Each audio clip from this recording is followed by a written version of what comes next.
ধ্বজভঙ্গ মার্কা উপদেষ্টা পরিষদ থাকার কারণে আজকে সারা দেশে আওয়ামী সন্ত্রাসীরা দাপিয়ে বেড়াচ্ছে।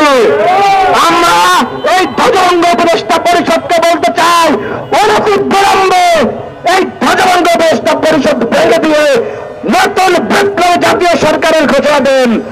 অন্যথায় আমরা বলতে বাধ্য হচ্ছি, শেখ হাসিনাকে যেভাবে বাংলাদেশ থেকে বিতাড়িত করেছি, আপনারা উপস্থিতি নিন। বাংলাদেশের ছাত্রদের তার বিপক্ষে দাঁড়িয়েছেন। আপনারা অন্তর্বর্তীকালীন সরকার যদি সঠিক সময়ে এই রিকনসিলিয়েশনের নামে বদনাবাদী না করতেন, তাহলে আজকে এই অপশক্তি সাহস পেত না বিপ্লবীদের উপরে হামলা করার।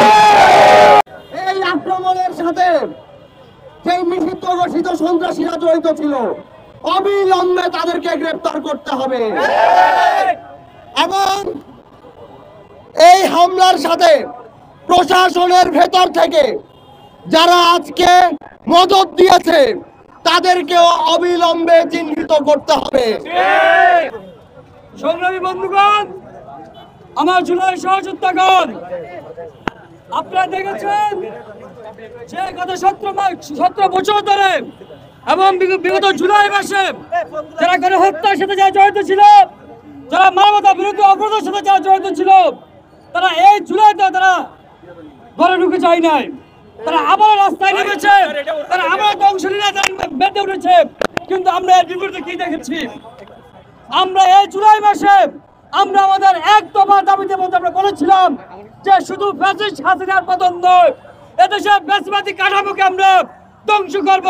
আমরা বলেছিলাম ফ্যাসিবাদের যত দোষর আছেন সকলকে আমরা জেলে ভরবো, সকলকে আমরা কি নিচ্ছিন্ন করব। কিন্তু আমরা কি দেখেছি? এই ছাত্র জনতা রক্তের উপর দাঁড়িয়েছে, ইন্টারিম এখন ক্ষমতায় বসেছে, তারা ছাত্র জনতার আশা আকাঙ্ক্ষাকে কখনোই বাস্তবে রূপদান করে নাই।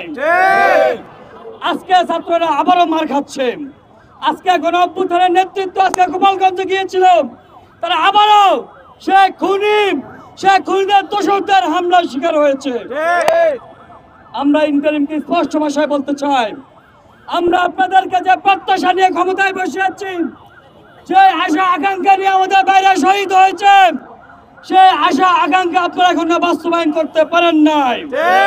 আপনাদের ব্যর্থতা আজকে আমাদেরকে চোখে আঙ্গুল দিয়ে দেখিয়ে দিচ্ছে। আজকে গোপালগঞ্জে আমাদের ভাইদের উপর হামলা হচ্ছে।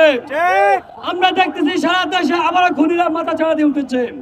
আমরা দেখেছি খুনিদের দূষণরা আবার মাথা চাড়া দিয়ে উঠেছে।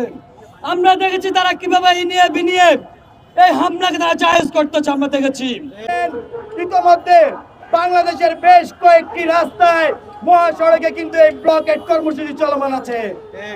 আমাদের জাহাঙ্গীরনগর বিশ্ববিদ্যালয়ের সহযোদ্ধারা, যাত্রাবাড়ির সহযোদ্ধারা, উত্তরার সহযোদ্ধারা সহ চট্টগ্রাম সহ কুমিল্লা সহ যত জায়গায় আমরা জুলাইয়ে দেখেছি ব্লকেট হয়েছে, তার বেশিরভাগ জায়গায় ব্লকেট শুরু হয়েছে এবং বাকি জায়গাগুলোতে ব্লকেটের প্রস্তুতি চলছে। আমরা দেশবাসীকে বলতে চাই, আমাদের যে লড়াই, আমরা যে ব্লকেট দিয়েছি, আমরা জানি আপনাদের জনদুর্ভোগ হচ্ছে। আমরা আপনাদের কাছে সময় চাচ্ছি, এই সন্ত্রাসীদের, এই আওয়ামী লীগের খুনিদের বাংলাদেশ থেকে বিতাড়িত করার জন্য আমরা সময় চাচ্ছি। আমাদেরকে সহযোগিতা করুন বন্ধুগণ। আর আমাদের আজকে যে শাহবাগ ব্লকেট কর্মসূচি ছিল, সেই শাহবাগ ব্লকেট কর্মসূচি আমরা কিছুক্ষণের মধ্যে সমাপ্ত ঘোষণা করবো। কিন্তু তার পূর্বে একটি আলটিমেটাম আমাদের পক্ষ থেকে, সেটি হচ্ছে আগামী 24 ঘন্টার মধ্যে যদি এই সন্ত্রাসী খুনিদের সাহস অভিযানের মাধ্যমে তাদেরকে গ্রেপ্তার না করা হয়, রাষ্ট্রীয় আইনের আওতায় না আনা হয়, তাহলে ছাত্র জনতা আমরা কঠোর আন্দোলন নিব। হয়তো আগামীকালকে 24 ঘন্টা পরে আমরা আবার ব্লকেট কর্মসূচিতে ফেরত যেতে পারতে হবে বন্ধুগণ। এই মুহূর্তে আমরা আমাদের শাহবাগ যে ব্লকেট কর্মসূচি জনদুর্ভোগ কমাতে ঢাকাবাসীর স্বার্থে আমরা সেই কর্মসূচি এই মুহূর্তে সরিয়ে নিচ্ছি।